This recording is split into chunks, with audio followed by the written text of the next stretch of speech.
ఆనాటి TRS party 2001లో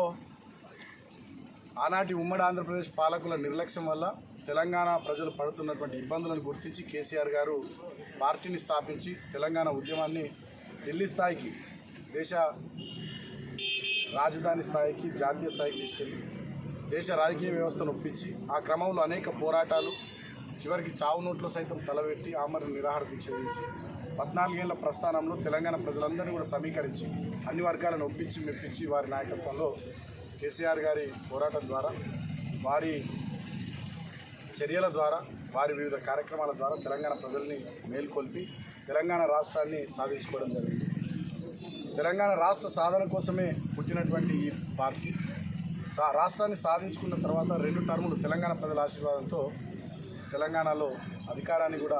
సంపాదించి ఈ 2 టర్ములు దేశంలోనే అగ్రగామి రాష్ట్రంగా తెలంగాణను తీర్చిదిద్దడం కేసీఆర్ గారి నాయకత్వంలో అటు సంక్షేమంలో కానీ, ఇటు అభివృద్ధిలో కానీ, వివిధ రంగాల్లో బహుముఖంగా తెలంగాణను అద్భుతంగా అభివృద్ధి కూడా చేయడం జరిగింది. అందుకనే ఉమ్మడి ఆంధ్రప్రదేశ్లో 2014కు ముందు తెలంగాణ అన్ని రంగాల్లో వెనుకబడి ఉన్నటువంటి తెలంగాణ రాష్ట్రంగా సిద్ధించిన తర్వాత